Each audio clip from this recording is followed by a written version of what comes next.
Hai semuanya, sawadee-krap. Semoga kabar kalian selalu baik dan juga sehat. Selamat datang di segmen analisa.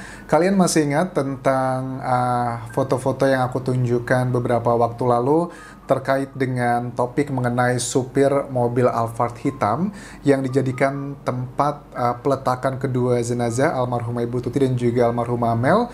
Ini kan aku sudah ngebuat dua videonya kan ya, dan itu masih aku cover wajahnya dengan adalah thumbnail simbol-simbol tertentu karena memang aku belum mendapatkan konfirmasi tentang itu. Dan kemarin malam sampai pagi siang ini aku ngobrol dengan orang tersebut yang aku bahas, dan dia sudah mengizinkan aku untuk membuka wajahnya, menyampaikan ini di YouTubeku, dan dia juga menyampaikan beberapa klarifikasi.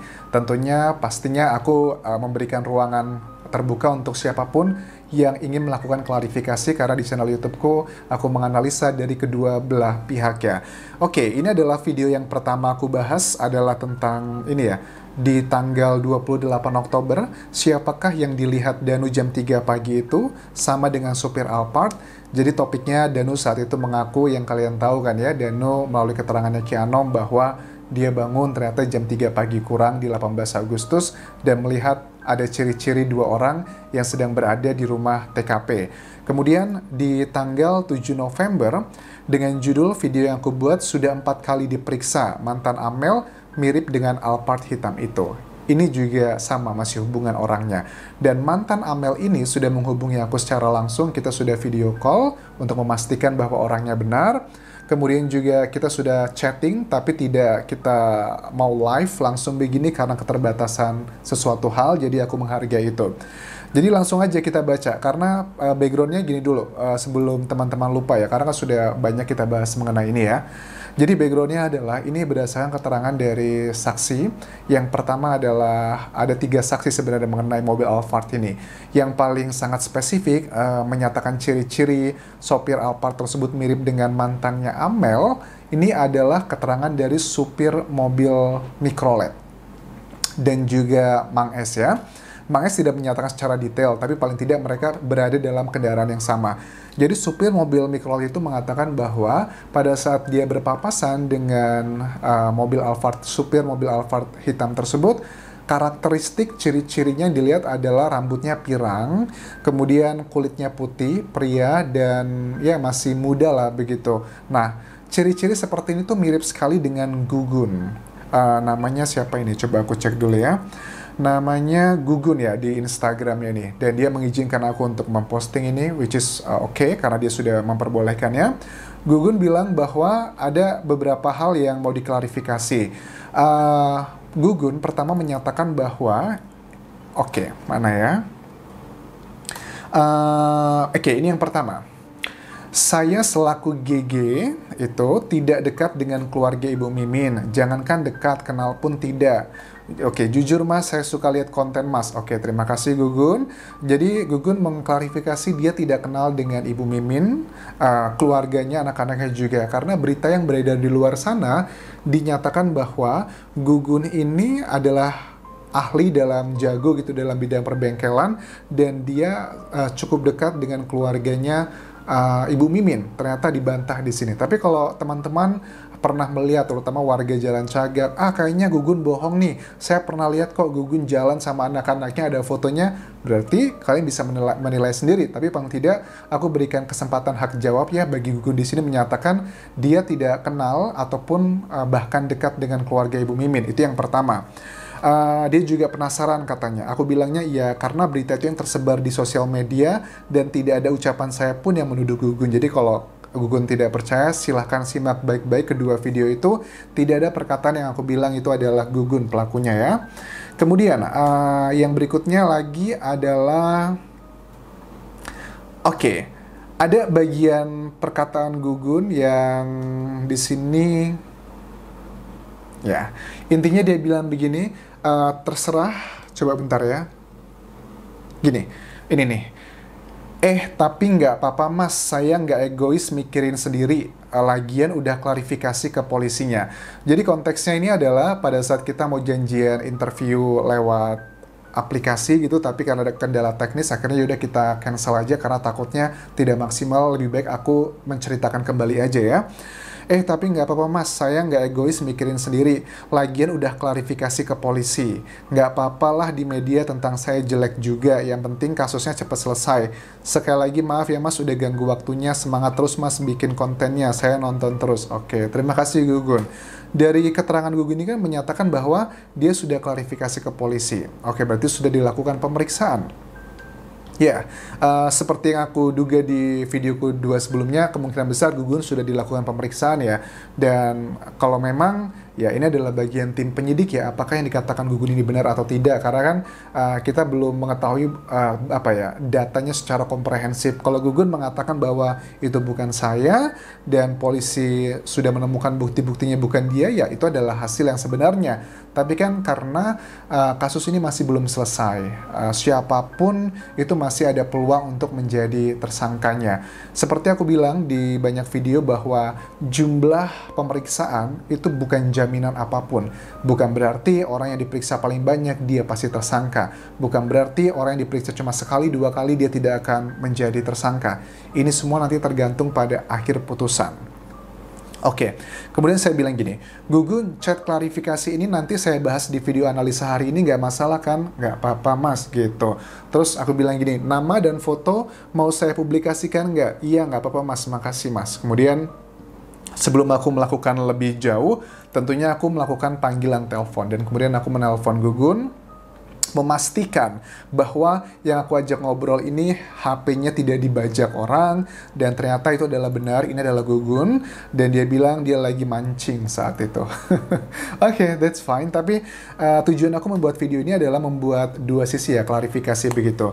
Nah ini kalau foto-foto yang beredar di media massa, karena banyak channel dan juga media ya yang membahas mengenai Gugun ini adalah foto yang populer yang menurut aku nih yang lagi dia ngerokok gitu kan ya. Ini ternyata memang sudah ada di Instagramnya, diupload di tanggal 20 Agustus 2019, sekarang 2021. Ini sudah hampir 2 tahun lalu ya, sudah hampir 2 tahun lebih malahan kalau aku hitungin di sini. Ini adalah fotonya dan memang 2 tahun lalu ternyata lebih muda sekali ya gitu. Terus ini foto terbaru dia di Instagramnya, di-uploadnya tanggal 15 Agustus. Jadi aku tangkapnya sepertinya foto-foto, karena kejadian kan tanggal 18 Agustus. Jadi setelah 15 Agustus di Instagramnya Gugun sepertinya tidak ada lagi foto-foto baru gitu. Dan mungkin aja kalian kan melihat ada banyak sebar foto-foto dia dengan rambutnya pirang. Memang dia kulitnya putih, kecil gitu kan ya, ala-ala Korea lah gitu kan ya. Itu sudah nggak ada lagi kan ya. Nah mungkin namanya netizen Indonesia kan luar biasa ya, kalian tuh kayak FBI gitu kan ya. Jadi memang dahsyat netizen Indonesia. Jadi banyak orang yang mengirimkan foto-fotonya Gugun ke Instagramku, ke DM-ku. Itu ya foto-foto dia dengan rambut yang pirang, kemudian juga tipikal yang putih dan sebagainya. Ya mirip seperti yang dideskripsikan oleh supir angkutan pada saat melihat mobil Alphard hitam di tanggal 18 Agustus yang menghalangi kendaraan dia, mikroletnya dia. Itu sekitar jam 6:30 pagi. Oke. Nah, kemudian aku sempat tanya juga sih, cuman Gugun seperti tidak mau menjawab. Aku tanya sebenarnya aku pengen tanya apakah benar gitu Gugun sempat menjalin hubungan dengan almarhum Amel, kemudian juga tidak disetujui hal-hal seperti itu. Tapi menurut aku sih kayaknya bisa dikonfirmasi ya, karena ini keterangannya sepertinya diiyakan dari ada sebagian orang di anggota ya di Jalan Cagak yang mengatakan memang seperti itu.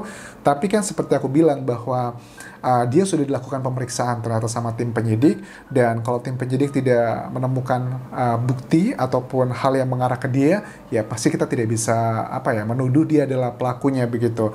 Tapi yang bisa dicek oleh netizen adalah tentang pernyataan dari si Gugun ini yang menyatakan bahwa dia ini tidak kenal dengan Ibu Mimin beserta keluarga, apalagi dekat. Ini adalah hal yang bisa diklarifikasi lah oleh teman-teman orang-orang yang berada di Jalan Cagak, apakah benar seperti itu. Kalau untuk yang lain-lainnya menurut aku bukan ranah kita, tapi ranah tim penyidik sendiri. Oke, itu adalah mengenai sopir Alphard hitam tersebut yang diduga adalah terkait dengan kasus pembunuhan di Subang, Jawa Barat. Nah, kemudian kalau kita melihat dari keterangan Gugun di sini kan ya, secara pribadi pada saat aku video call dengan Gugun, ya memang ini tipikal pemuda daerah gitu kan ya. Tipikal pemuda daerah tidak ada negatif, maksudnya dia menyatakan apa yang biasanya itu ya yang dia rasakan, jadi dia tidak ada persiapan well prepared. Dan aku mengerti sih kenapa alasannya Gugun tidak mau aku ajak ngobrol melalui Zoom untuk live secara langsung. Mungkin dia tak ada ketakutan hal-hal yang aku tanyakan justru akan malah membuat riweh gitu kan ya. Aku memaklumi itu, makanya aku bilang ya sudah, kita chat saja lewat Instagram. Jadi pertanyaan-pertanyaan yang kira-kira bisa dijawab ya dijawab saja begitu. Oke. Dan ya satu hal yang menarik dari Gugun adalah di sini aku melihat bahwa dia cukup terbuka ya, bahwa apa ya, dia bilang ya sudahlah, yang penting dia punya itikat baik, pengen ngelihat pelaku sebenarnya siapa, dan dia nggak masalah namanya itu buruk di media massa begitu. Well, which is fine gitu. Apakah ini simbol bahwa dia memang tidak terlibat atau enggak, bukan bagian aku ataupun kita untuk ngejudge itu, karena itu adalah semua dari tim penyidik. Tapi ada satu fakta yang harus kita simpulkan. Pertama, memang benar si Gugun ini sudah dilakukan pemeriksaan, itu yang pertama. Yang kedua, memang benar ciri-ciri dari si supir Alphard hitam tersebut memang agak sedikit kemiripan dengan Gugun karena rambutnya dengan pirang, kemudian kulit putih, tapi mirip tersebut tidaklah identik kan ya, karena yang punya rambut pirang, kulit putih di Bandung tuh kan pasti banyak banget kan, nggak cuma Gugun gitu. Jadi menurut aku alibinya cukup kuat.